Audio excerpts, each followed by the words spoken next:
Hey, what's up everybody? It's Stacey Storino. Welcome back to my channel, the #1 place for entrepreneur moms who are engaging in content marketing so that they can drive traffic to their business in order to do business. Now, because so many of my students working their Instagram business accounts come to me and say, hey Stacey, I have pieces of Instagram content that get great engagement, but don't seem to be bringing my business conversions, especially sales. I made this video to explain how to keep people on your Instagram profile because let's face it, if you're an entrepreneur, you're not just creating Instagram content for fun. You need those conversions. More people following your Instagram profile, more people opting onto your email list, and more people giving you sales. Never fear, I've got the strategy to help not just my students, but you too, mama. So make sure to hit that like button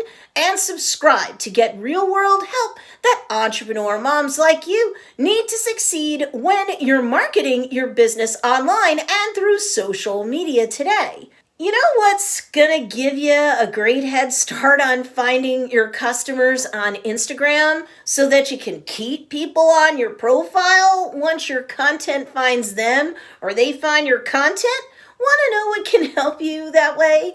Watching my recent video, Find Your Customers on Instagram. Because if you've been marketing on Instagram in the past and you're like, hearing digital crickets and you're like, maybe my customers aren't even really on Instagram, you're probably wrong, no offense, and I can help you find them. That video's a great companion to this one, so be sure when you're done watching this video that you check that other video out. Okay, let's do this. Step 1, don't create one-off content.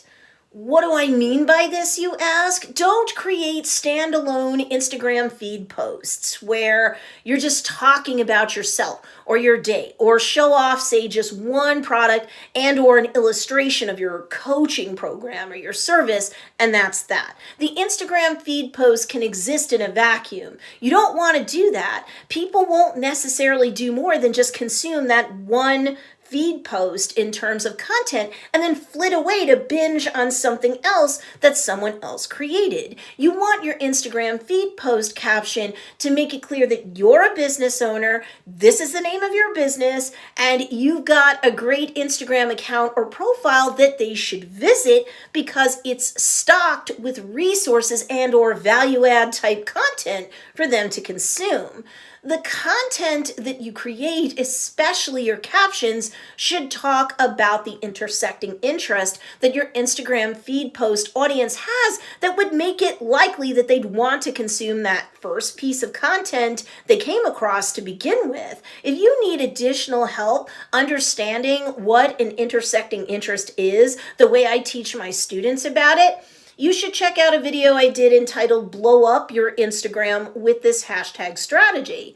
It'll help you wrap your arms around this concept because it's important, not just for hashtags, but in terms of creating content that your audience would be interested in. Not just to consume, but to binge on, because it has everything to do with their underlying interest, a problem that they have, a need or desire that they want to satisfy, and so forth. When you're interested in what makes them tick, they're going to be more interested in you and your business because then you'll be interesting to them. You'll be more useful to them as a resource. So your caption needs to make it clear that you're a business owner, what your business does, who it does things for with your products and or services, and then invite them to visit your profile because there's more where this came from.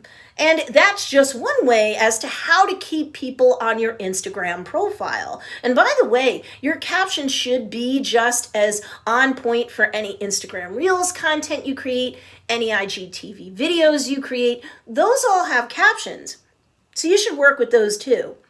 Nothing should exist in a vacuum. Each piece of Instagram content that you create should be part of a series, like an IGTV video series, and or it should be part of an Instagram profile that isn't just a salesy, here's my offerings, come spend money sort of thing.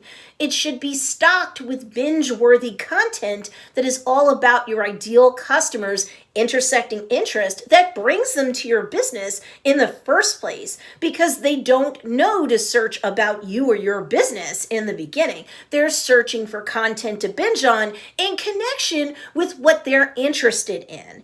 Even your Instagram story content, at least one piece a day, should refer to your business and something cool that's in your profile that's there for people to enjoy and benefit from. In the meantime, here comes step 2.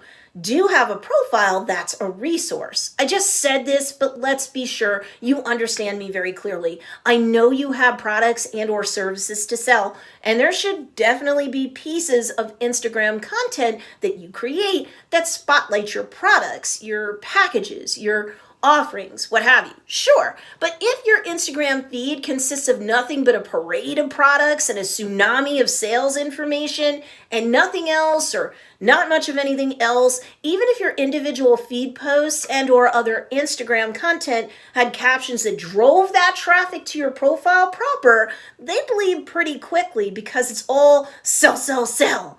Unless they're in the mood to shop immediately, and some will be, but not everyone, they're likely just gonna bail. If your Instagram profile or account is a resource, however, you're going to have people that will see that as they scan your feed posts, see that you offer IGTV videos, see that you have carousel posts from time to time that are resources in and of themselves worth saving and or sharing. If they see highlights pinned to the top of your account's feed that say things like, for example, FAQ or new or tips or strats, well, if you've attracted a true ideal customer to you with that first piece of content and its caption drives that traffic to your profile, you're likely going to get the first macro conversion right away. They're likely to follow you.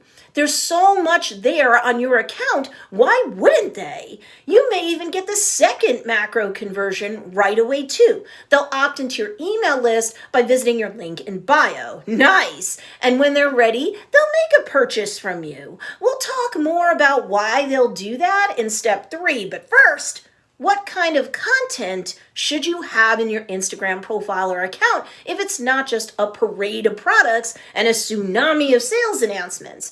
Well, that would be more relationship marketing content and not just straight up sales-based content. That means content that focuses more on the intersecting interest and less than your products themselves. You could be entertaining your audience, educating them, inspiring them, or a fusion blend of some or all of those things.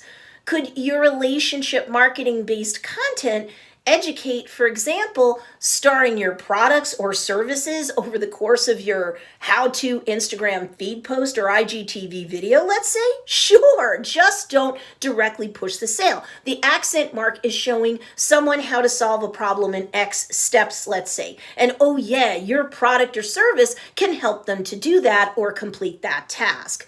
Quick power tip here. I create and publish roughly 2 to 3 times the relationship marketing based content to straight up sales based content. You're a business. People expect sales. They just don't want to be presented with nothing but sales based stuff. It stops being fun for them after a while. But when you've got an Instagram profile that's a useful resource stocked with lots of content, that's how to keep people on your Instagram profile. You're giving them binge-worthy stuff that isn't just a belly full of buy this, and this. Next, step 3, offer a variety of value adds. You have to engage in 3 times the relationship marketing to every instance of sales-based marketing, I feel, because you need to build up between yourself and your audience what I call the KLT factor, or the know, like, and trust factor.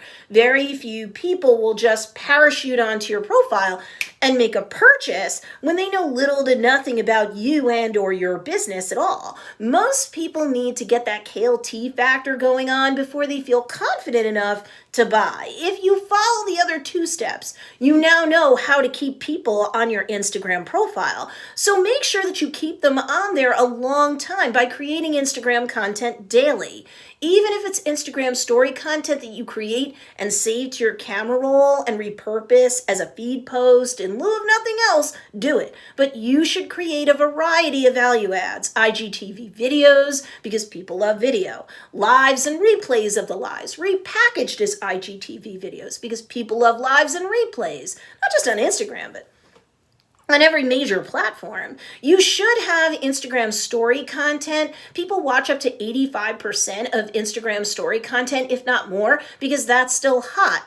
You should have reels. People love little easy to digest bites of video content, thanks to TikTok blowing up so hot, so hard, and so fast. You should also have feed posts that have captions that are like mini blog posts, or what I call micro blog post captions, because some people really do want to read and deep dive. Plus, you'll prove that you understand your audience and that you know what you're talking about too, as you provide a variety of content done a variety of ways. You come across as more professional when you offer a variety of content. Nobody wants to eat the same dish repeatedly. Nobody wants to do nothing but read feed posts all day either. Variety is the spice of life, and it keeps relationships alive. And when you're creating Instagram content, you're creating relationships with your audience and your Instagram followers. So offering a variety of content types, education, entertainment, and inspiration, and formats, feed posts, videos, live, story content, keeps the relationship fresh and your profile or account overall more valuable. Add more value, increase your value, and your products and or services become more valuable in the eyes of your audience by proxy as well over time. And that's how to keep people on your Instagram profile. By the way, I advise my students to publish Instagram story content ideally 3 times a day, once around every meal, and to save appropriate pieces of story content to their highlights. I also advise them to do a live at least once a week that they repackage as an IGTV video, and to do reels as often as they can, at least once a day, and a really good feed post once a week if they don't enjoy writing captions, and more often if they do. Now, if you're like, I wouldn't have thought to do any of this, or never would have thought it would have worked, wow, there's so very, very much to Instagram that I thought I knew, but now I realize I don't even know what I don't know. I'm glad you found me. I'm glad you found this channel. And now I'm going to point you towards a link in the show notes below to information about my Instagram deep dive course just for entrepreneurs like yourself. And it's called Socialgram Shortcut. Lack of business success isn't a matter of Instagram being saturated. It's all about knowing how to play the gram game the right way. I'm here to help you make the most of Instagram. So that's why I have a whole series going on that will cover Instagram and Instagram Reels content marketing. So make sure you subscribe to my channel, hit that notification bell, and select all so that you can follow along with this entire series that I've got to offer you. In the meantime, while you're waiting for that video, be sure to check out these 2 awesome videos as well, because they'll teach you great content marketing strategies. And if you like this video, be sure to give it a thumbs up. It really helps me a lot when you do that. And of course, thanks for watching this video, and I'll see you in the next one.